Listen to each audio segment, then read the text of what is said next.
My name's David McCaffrey and I've travelled from England. I've had the honour of making 2 royal wedding cakes for the British royal family. It is such an honour to have been invited here to beautiful Kuching, and we're feeling very inspired watching the passion and the enthusiasm from the competitors. Yeah, I mean, I've been cake decorating for many years. About 35 to 40 years, to be honest. I started watching my mum in the kitchen making cakes, and I was very inspired, obviously, at that age, probably around about 5 or 6, and I knew in my heart that that is what I wanted to do.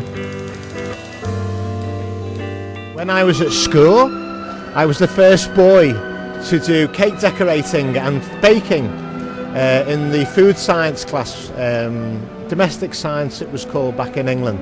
And obviously at the age of 10 or 11 I took a lot of stick, as we would say in England, people saying, oh, I wouldn't be doing that, especially from the boys, because I was the only boy in a class of girls.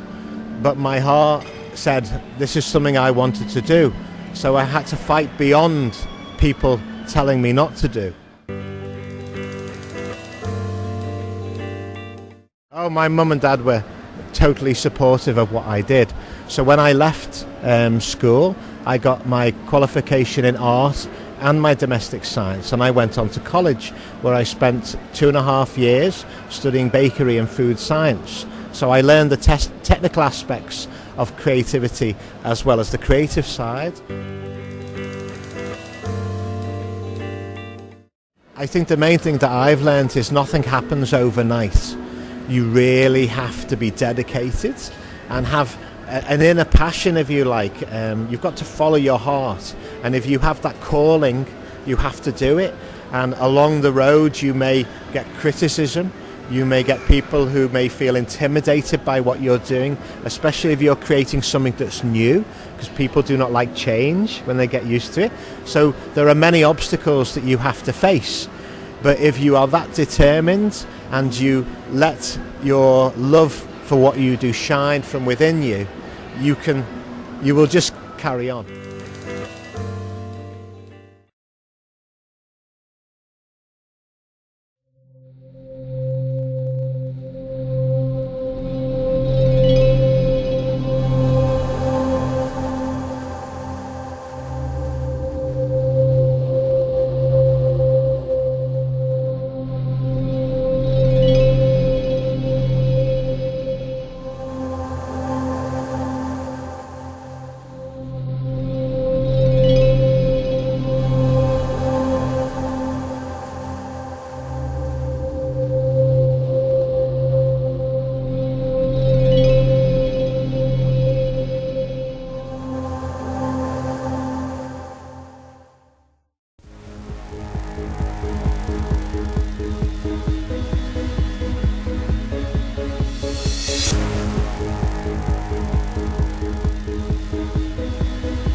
People have started calling me the king of royal icing. It's my new name, so they say. I mean, I think it's a great honour. I don't look at myself that way, to be honest, but it is a wonderful title to have now in Asia.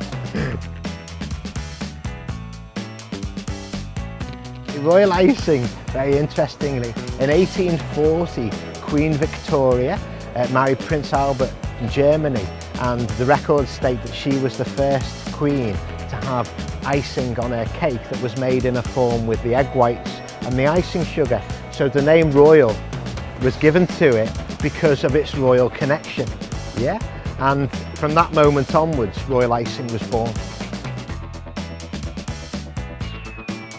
In Asia, royal icing is a very new approach, the way I do it, and people are excited by it. From my perception looking into Asia, from an English point of view, Asia's so lavish and ornate and delicate and detailed, and I think that's why this work is appreciated here.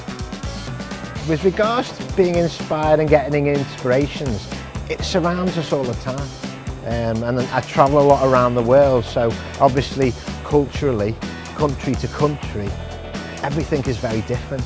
So you can look at architecture, you could look at a beautiful park, you could look at flowers. Everything in a different country can give you inspiration. Here in Hong Kong, it's so different to anywhere else. So even the skyscrapers can inspire the architectural angle of our cake designs.